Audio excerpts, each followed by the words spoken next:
Thanks also to all the Irish farmers, growers and fishermen who are producing foods of the highest possible standards, foods and ingredients that we're using in these recipes. Welcome back to the new Medley Studios. We've got a lovely new studio kitchen here in Medley on Fleet Street.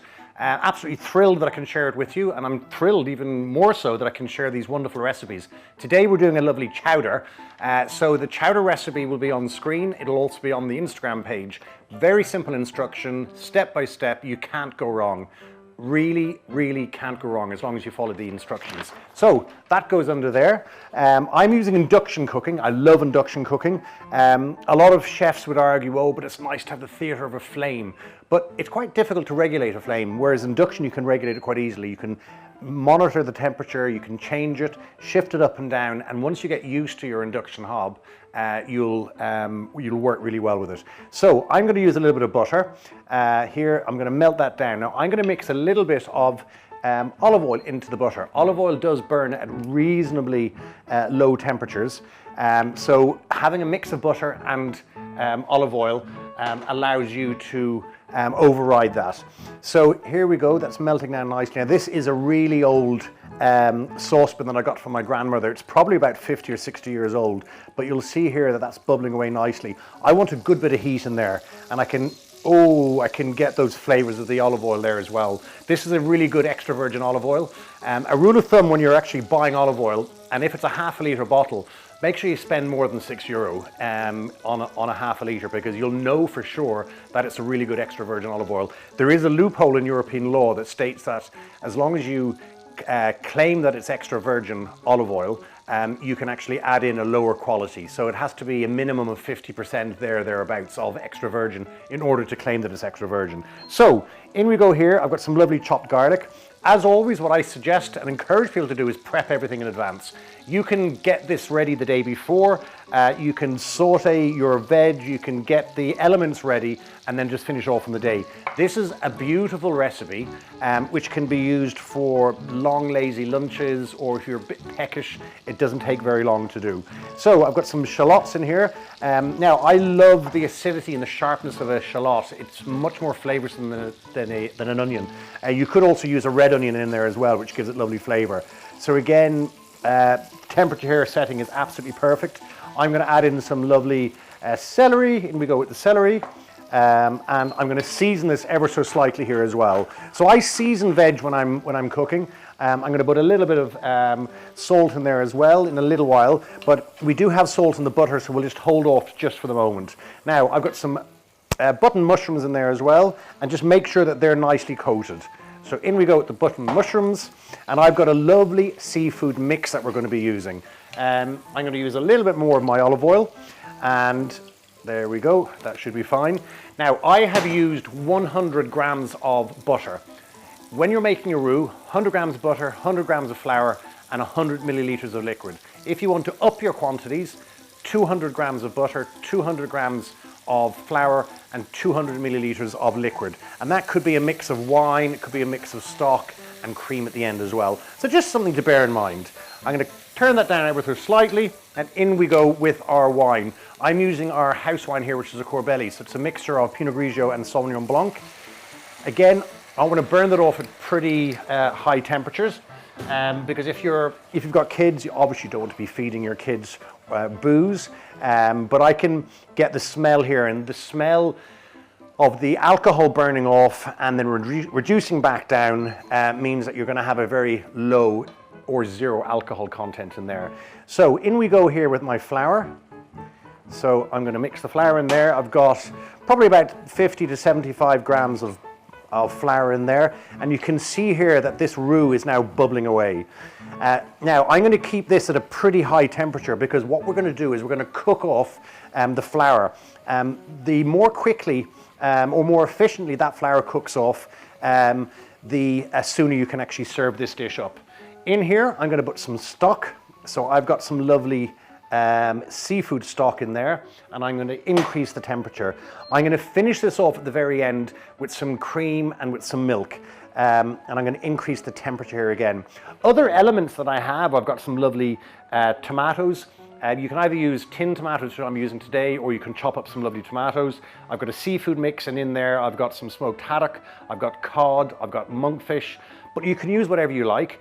And I'm going to finish it off then with some sweet corn. I've got some boiled eggs, and I've got some parsley. So that's at a really high temperature here, and I've got a couple of little special ingredients that I'm going to use at the very end, because that works incredibly well, and that's to give it an extra bit of je ne sais quoi. And in that I've got some lovely, I've got a Tabasco sauce, I've also got some Frank's hot sauce, and I'm going to use some mayonnaise in there as well.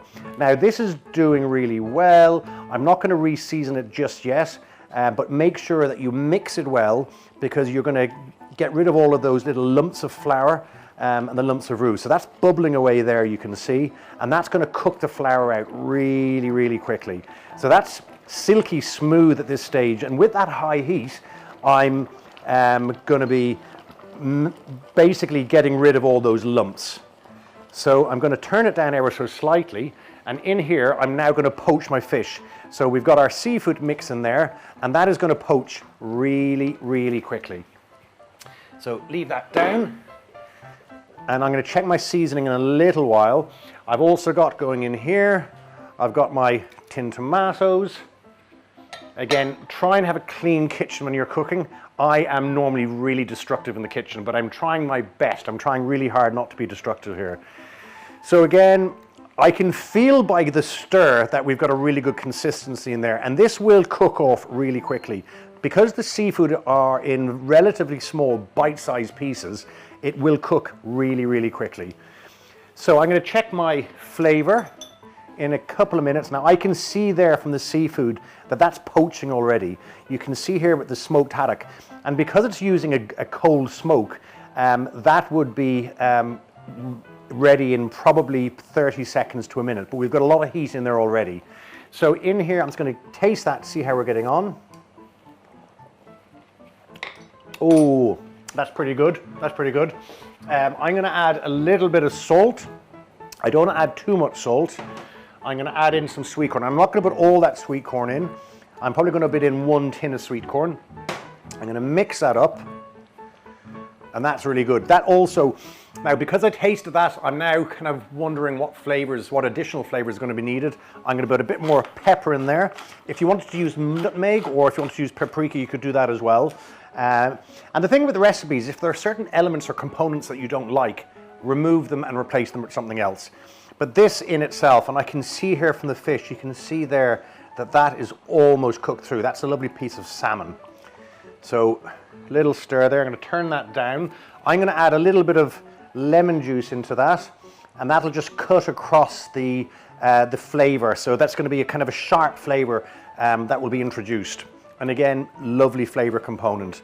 I'm going to add a little bit of cream just to finish it off, and that will make it nice and silky smooth. Now, I tend only to put my eggs in at the very end.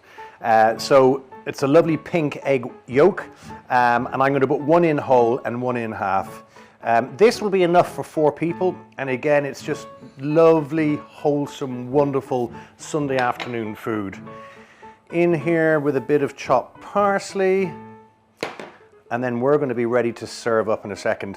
The consistency is great. I don't want that to be any thicker. If you want it to be any thicker, you could cook it off for a little longer. I'm not going to add any additional roux into that, but the last couple of things I'm going to add in here, I'm going to put a little bit of Frank's red hot sauce, not a lot. It'll just give it a nice little kick. There we go. And interestingly, this is another cheat.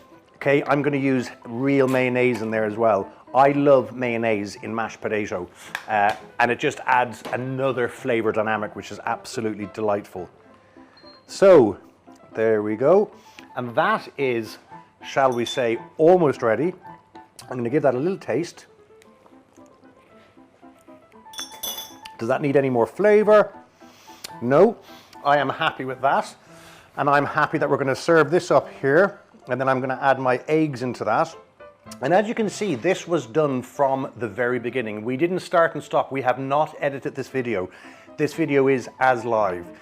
And you can see there how quickly that's cooked. You can see the smoked haddock and the salmon is cooked absolutely perfectly, but it poaches really quickly as long as you have a very hot liquid going in. So there we go. And I'm going to finish it off with a little bit of garnish. And there we have it, our lovely seafood chowder.